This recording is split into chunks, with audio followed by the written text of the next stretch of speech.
Hey, I'm Gabriel Dirksen, and welcome to my Eportfolio highlight video. So I get to show off everything I've put together through this project and through completing my building administration practicum course. This is what your portfolio will look like when it's handed to you. This is just the introduction page. Dr. Moody has put together some videos just introducing you to the Eportfolio and all it entails. Here's an introduction letter, the components. So you'll know right from the start what you have to complete for this practicum class and all the components it entails. He does do a lot of videos and explaining what he has, so make sure you use those to your advantage. And he also has the assessment and the evaluation, the rubric, exactly what's graded, exactly what you have to do, and exactly what you have to complete, and the format you have to complete it.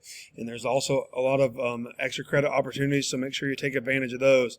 And it has a tab to your Google Classroom and the Google Currents course, which was very beneficial during my spring 22. Then you get down into the candidate info and contents. This is kind of like your prerequisites to the ePortfolio course, things you have to complete before you can start on the course. Your artifact folder, this is where all the assignments and all the documents and Google Slides and pictures and things that are put into our 22 activity Google Slide PowerPoints that are leveled by district, elementary and secondary. All the links in there, they can come to here. All the assignments we completed, like you can see here, they're all found in this artifact folder, which can be easily accessed in one location. Goals. Some of my goals are to finish the ePortfolio. That'll be a short-term goal, to pass the class and to pass the praxis. And then a long-term goal I have is to be a building leader of an elementary school. And then someday I want to start my superintendent's license down the road 10, 15 years. I want to have a positive impact in education in my school, community, and state. Just something that I look forward to as a goal. Leadership philosophy. This is my educational leadership philosophy. A little bit of picture of my family here, my beautiful wife Lori, my daughter Hattie, and my son, 9-month-old son Briggs. And this just kind of dictates and tells you a little bit about my philosophy and what my driving force behind me being in education is. I want to be a visible leader. I want to be a servant leader, helping each other out. I'm not afraid to help janitors. I'm not afraid to get in the classroom and help teach. I want to help solve problems. And I think we're all here in education to help support student success and be impactful in that process as we go throughout. I want to build others up around me and just be somebody that people can look to be present every day, be happy every day, and enjoy what they're doing. My plan of study, this is just the courses you completed in the building administration. I started in the fall of 2019, and I'm still working on finishing in the spring of 2023. I started in 2022. My son was born, Briggs, in July. My wife was pregnant as she was coaching basketball and track, and so things just got busy and life got ahead of us, and I wasn't able to complete. But I am finishing now in the spring of 23. My program completion timeline, I started in education in 2014 when I graduated Sterling College.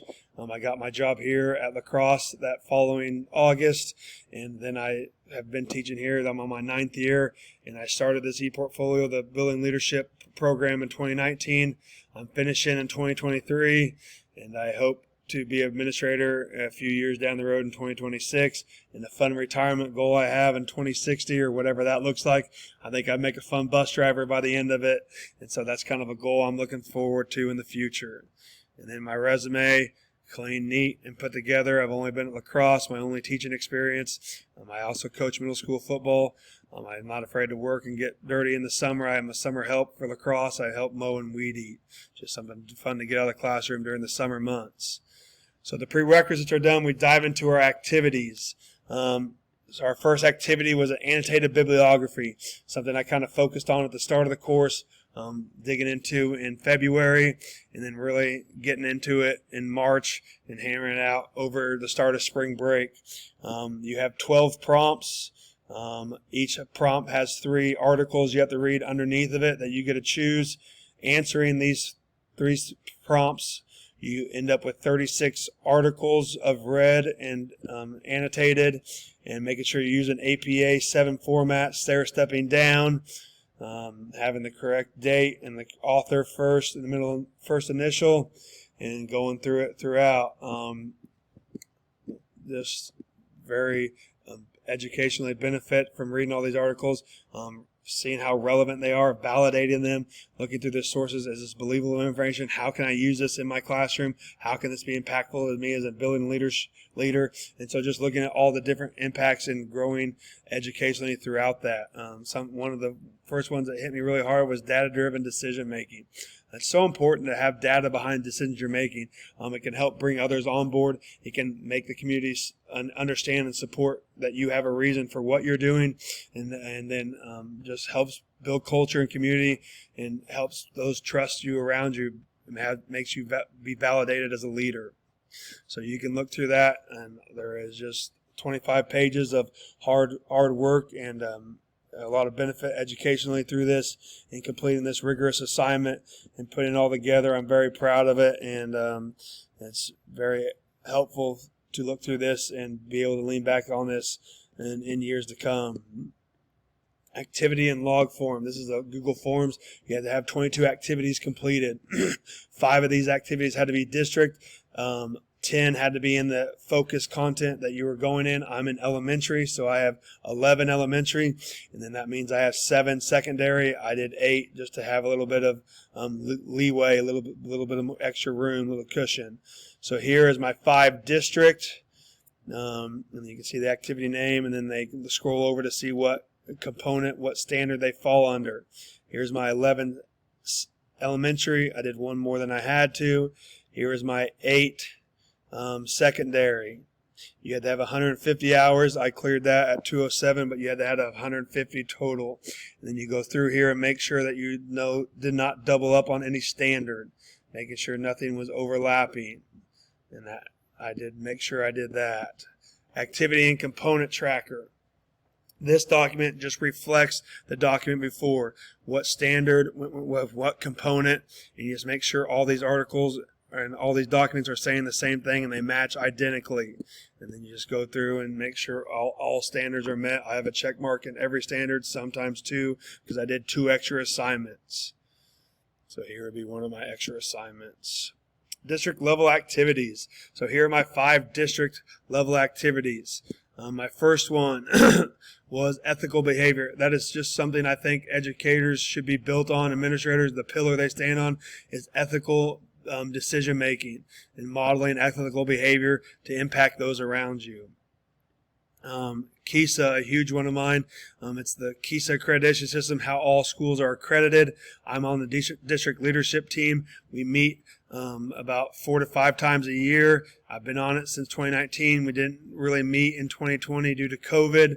And then 2021 and 2022, I've met every year about 4 to 5 times, 8 hours each. So there's that one. Facilities committees needs a bond issue proposal. We're trying to propose a bond issue in November. Our grade school is built in 1927. It's almost 100 years old. We're proposing to be built on the north end of the school. Could join them, add another practice gym, and trying to make sure our community can afford it and they understand the reason why we want it, not just to raise taxes, but the purpose behind it, the data-driven decision-making I just talked about. This is our mill levy and what it would look like. This is a meeting we had in our school cafeteria. Then we did teacher negotiations. I'm I am the president of our Rush County Teachers Association. I'm in charge of negotiations and making sure that voice of the teachers is heard. It's something I enjoy doing, and it's fun, and I get to meet with the board and 2 other members during the summer months. Then we have our KEEP evaluation. I think it's highly effective for educators and future administrators to know how to effectively evaluate teachers and what that process might look like to give critical feedback, and then just building that relationship, not just tearing down, but teaching them how to be better educators in their field. That is my 5 district standards, and then I look on to my elementary.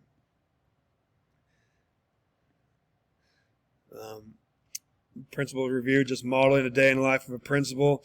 Ethics and integrity, another huge one that administrators should have and stand on, making decisions with ethics and integrity. Just being truthful, honest, and having all those qualities that make an effective leader and help build relationships around you. Leading with a moral compass, another huge one. I think it's just so impactful to be a person of good character. Evaluating reading curriculum. We just had our, we are just looking at different reading curriculums, CKLA, Open Court, Savas, and seeing which one would benefit our school the most, looking at these and evaluating these and what curriculum we should go to. And boy, is some curriculum expensive. And then here are just some others you can look through. Parent-teacher conferences, very beneficial for all teachers to make that community and parent relationship and build that to help foster growth in your classroom.